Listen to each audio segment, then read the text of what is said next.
Welcome back jujutsu Kaisen season 3 episode number 5। अगर आपने इस पीक एनिमी का लास्ट एपिसोड नहीं देखा तो उसका लिंक नीचे डिस्क्रिप्शन में है। एपिसोड के स्टार्ट में हमें दिखाया जाता है कि कुछ टाइम पहले प्रिंसिपल गाकुन गांजी ने मासामिची यागा से सवाल किया था। वो पूछ रहा है उसकी तकनीक के बारे में कि वो इतने सारे पपेट कैसे बना लेता है, कि वो बगैर कर्स एनर्जी दिए अपने आप से काम करते हैं और पूरा कंट्रोल खुद ही रखते हैं। उन लोगों को इस बात का डर है कि अगर मास्टर यागा अपने आप चलने वाली पपेट बना सकता है तो वो अपनी एक खुद की आर्मी भी खड़ी कर सकता है जो जुजुत्सु हेडक्वार्टर के खिलाफ भी जा सकती है।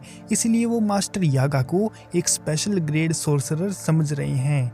यागा ने जो पपेट बनाए थे उनको अपने मालिक की चिंता होती है, तो यागा का कहना है कि वो एक लंबे सफर पर जाने वाला है, इसलिए उन सबको चिंता करने की कोई जरूरत नहीं है और वो जल्द ही लौट आएगा।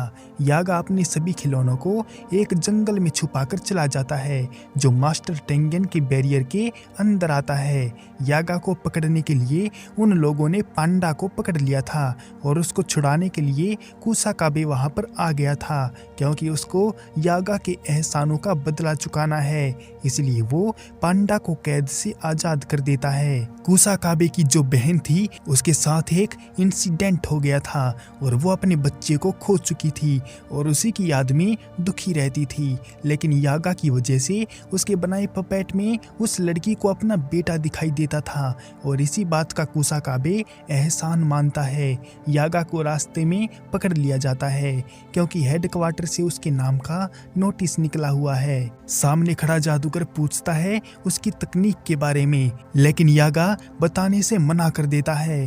पर इतने में ही उसके बगल में खड़ा हरामी बुढ़ा अपना गिटार लेकर आ जाता है और उससे फाइट करता है, लेकिन इस फाइट में वो बुढ़ा जीत जाता है तो यागा मरने की हालत में आ जाता है और वो मरते मरते बुढ़े गाकुन गांजी को अपनी टेक्निक कर्स पपेट मैनिपुलेशन का राज बता देता है कि वो किस तरह से यागा मरने वाला है। तो वो इस बात को अब क्यों बता रहा है, जबकि लड़ाई खत्म होने से पहले उसने कितनी बार पूछा था, लेकिन यागा ने इस बारे में अपना मुंह कभी नहीं खोला। इस बात का जवाब देते हुए यागा कहता है कि ये एक श्राप है, इसलिए जब तक उसकी जान पर नहीं बनाती तब तक वो इस बारे में नहीं बता सकता था और अब ये श्राप उस बुढ़े के पल्ले पड़ गया है। इतने में ही कैद से छूटकर वहां पर पांडा भी आ जाता है और अपने मालिक को मरा पड़ा देख दुखी हो जाता है। प्रिंसिपल गाकुन गांजी लड़ने की तैयारी करता है, लेकिन पांडा उसको इग्नोर कर देता है। प्रिंसिपल समझ नहीं पाता कि ये पांडा अपने मालिक का बदला क्यों नहीं लेता, लेकिन पांडा उस पर बिल्कुल भी ध्यान नहीं देता और अपने मालिक की मौत पर दुखी होकर जोर जोर से रोने लगता है। और ये बात काफ़ी खास भी है क्योंकि पांडा यागा का बनाया हुआ एक फर्स्ट ग्रेड सोर्सरर है जिसके अंदर फीलिंग है और वो अपनी खुद की समझ रखता है।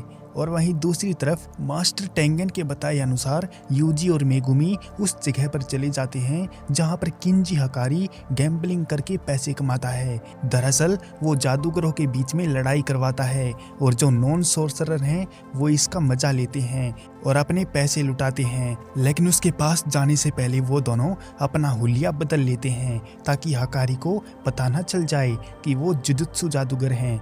वहाँ पर कुछ कर्स यूजर भी हैं जो लड़ाई में पार्टिसिपेट करते हैं।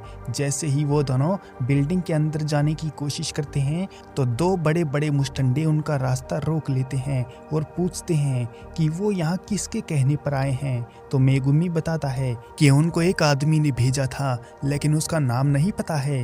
हालांकि उनका एक फाइटर गायब हो चुका है तो वो किसी एक को ले सकते हैं। यूजी मेगुमी दोनों रिक्वेस्ट करते हैं कि उन दोनों को अंदर जाने दिया जाए, लेकिन वो मुस्टंडे अपने बॉस की बातें सुनते हैं, यानी कि हकारी की, और वो चाहता है कि एक लड़का फाइटिंग करे जो कि शाम को होने वाली है।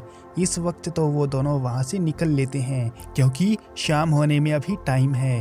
रास्ते से चलते हुए वो दोनों प्लान बनाने लगते हैं कि उन्हें कब क्या और कैसे करना है। वो भी बिना हकारी की नज़रों में आए हुए, क्योंकि अगर उसे पता चल गया कि वो दोनों जुजुत्सु जादूगर हैं तो वो उसी टाइम वहाँ से भाग जाएगा और उसकी मदद लिए बगैर वो कलिंग गेम में पार्टिसिपेट नहीं कर सकते। शाम हो जाती है और यूजी बिल्डिंग के अंदर बैठा हुआ है। वहाँ की फाइटिंग के 2 नियम हैं। पहला तो ये है कि लड़ने वाले को भागना नहीं है और दूसरा है अपनी कर्स एनर्जी का इस्तेमाल नहीं करना। यूजी को ये दोनों नियम काफ़ी ज़्यादा अजीब लगते हैं। फिर वो मुस्टंडा यूजी को अपने बॉस से मिलवाने ले जाता है और उसको थोड़ा अच्छे से पेश आने को बोलता है, मगर बॉस से मिलने से पहले उसे बॉस को इम्प्रेस करना होगा, यानी कि हकारी को। और अगर यूजी फाइट जीतने में कामयाब रहा तो हकारी उसके साथ मुलाकात जरूर करेगा।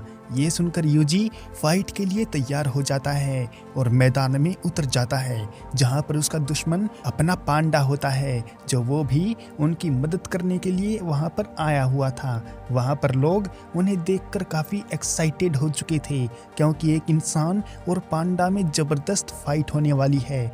इसीलिए सब लोग अपना अपना दांव उन दोनों पर लगाने लगते हैं और सीसीटीवी कैमरे की मदद से एक रूम में बैठा हकारी उन पर नज़र बनाए हुए था, यानी कि उनकी फाइट को एंजॉय कर रहा था। उसके साथ में एक लड़की भी थी जिसका नाम किरारा है और ये लड़की जुजुत्सु हाई की 3rd ईयर स्टूडेंट है।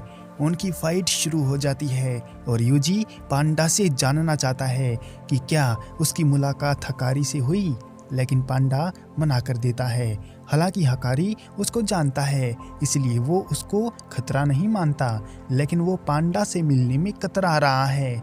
वो दोनों एक दूसरे को मुक्का मारते हैं और हवा में ले जाकर नीचे पटक देते हैं। हालांकि ये सबको दिखाने के लिए था और वो एक दूसरे को चोट नहीं पहुंचा रहे थे, लेकिन देखने वालों को लग रहा था कि ये दोनों तो एक दूसरे की जान लेकर रहेंगे।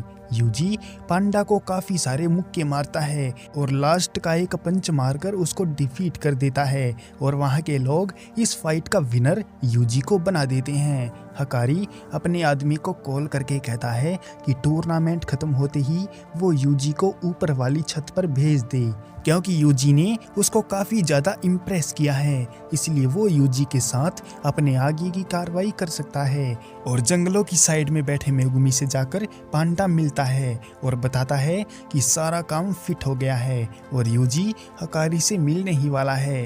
हालांकि पांडा ने भी हकारी से मिलने की कोशिश की थी, लेकिन जिस छत वाले कमरे में हकारी बैठा हुआ है वहाँ पर पांडा नहीं जा सकता, क्योंकि जब भी वो जाने की कोशिश करता है तो उल्टा उतने ही फासले पर वापस चला जाता है। ठीक तरह से बोले तो ये गोजो की इन्फिनिटी जैसा है, जो जितना पास आने की कोशिश करेगा वो उतना ही दूर होता रहेगा। पांडा जानता है ये जरूर उस लड़की किरारा की टेक्निक है। इसके अलावा पांडा को एक बात की चिंता और है, उसे लगता है कि यूजी हकारी को प्यार से मना तो सकता है, लेकिन वो झूठ नहीं बोल सकता और इस मामले में थोड़ा बहुत झूठ बोलना जरूरी है, नहीं तो उनका काम नहीं बनेगा। इस बात का जवाब देते हुए मेगुमी कहता है जब वो दोनों बात करने लगेंगे तो बीच में वो जाकर हकारी को समझाने की कोशिश करेगा, लेकिन उससे पहले उन दोनों को वहाँ पर खड़े सिक्योरिटी गार्ड और उस लड़की किरारा की टेक्निक का कुछ करना पड़ेगा। और वहीं पर किरारा यूजी को लेकर हकारी के पास आ जाती है और बताती है कि हकारी उससे काफ़ी इम्प्रेस है और ऐसा काफ़ी टाइम बाद हुआ है। लड़की बाहर खड़ी हो जाती है और यूजी अंदर चला जाता है। वहाँ पर हकारी यूजी को गैम्बलिंग करने के तरीके बताने लगता है कि कैसे लोगों को ठगना चाहिए और धोखा देकर उनके पैसे लूटने चाहिए, क्योंकि जितने भी लोग गैम्बलिंग करते हैं या अपने पैसे लगाते हैं वो काफ़ी जोश में होते हैं और अपनी सोचने समझने की शक्ति ख़त्म कर लेते हैं। इसी वजह से वो पैसे लगाते रहते हैं और फिर हार भी जाते हैं। हालांकि बहुत से लोग जीत तो जाते हैं, लेकिन इस बात की कोई गारंटी नहीं होती कि हर बार जीत अपनी ही होगी और यही जोश बहुत ख़राब है। और इसी जोश को ख़त्म करने का एक आसान सा तरीका है और वो है गैम्बलिंग। जो कि हकारी को बहुत पसंद है। हकारी कहता है कि गैम्बलिंग करना बुरा नहीं है और लोगों के मन में गैम्बलिंग को लेकर काफ़ी ज़्यादा गुस्सा और नफरत है, लेकिन असलियत तो ये है कि वो गैम्बलिंग से नहीं बल्कि अपने हारने और ज़िंदगी खराब होने के डर से नफरत करते हैं। लेकिन अगर गैम्बलिंग को सही तरीके से खेला जाए तो ये ज़िंदगी भी बदल सकता है और हकारी ऐसा ही करना चाहता है। वो इस गैम्बलिंग के रास्ते पर इतनी आगे चला जाना चाहता है कि हर कोई उसके साथ जुड़कर काम करना चाहे, लेकिन इसके लिए उसे एक तगड़े मोहरे की ज़रूरत होगी जो उसके गैम्बलिंग के सपने को आगे ले जाने में मदद करे, और वो सपना यूजी पूरा कर सकता है। इसीलिए हकारी उसको साथ मिल जाने का प्रपोजल देता है, पर तभी उसके टेबल पर रखा फ़ोन अचानक से बज उठता है और उसे देखकर हकारी हैरान हो जाता है। थोड़ी देर रुकने के बाद वो एक ड्रिंक बनाते हुए यूजी से गोजो सेंसेई के बारे में पूछता है। यूजी को हैरानी होती है कि उसने तो सेंसेई के बारे में कुछ भी नहीं बोला, तो ये उसके बारे में क्यों पूछ रहा है। हकारी कहता है उसे और ज़्यादा नाटक करने की कोई ज़रूरत नहीं है, क्योंकि दुनिया में ऐसा कोई भी सॉर्सरर नहीं है जो गोजो के बारे में ना जानता हो। यूजी समझ जाता है कि हकारी को उसके जुजुत्सु सॉर्सरर होने की बात पता चल गई है, इसलिए वो हकारी से आराम से और प्यार भरे लहजे में बात करने की कोशिश करता है, लेकिन हकारी उस पर चढ़ जाता है और हमला करने लगता है। वो जानना चाहता है कि ये लड़का जुजुत्सु हाई से आकर यहाँ क्या कर रहा है। उसे इस बात का पता ऐसे चला कि जब भी उसके पास किरारा का कॉल आता है तो ये इस बात का इशारा होता है कि कुछ ना कुछ गड़बड़ जरूर है।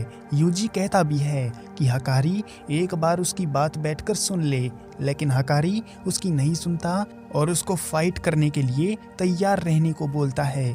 फिलहाल के लिए इस एपिसोड को यहीं पर एंड करते हैं। क्या हकारी उसकी बात सुनने को राजी हो पाएगा, और अगर वो बात सुन भी लेगा तो क्या उनके साथ काम करने के लिए तैयार होगा, वो हम नेक्स्ट एपिसोड में देखेंगे। तब तक के लिए सायोनारा।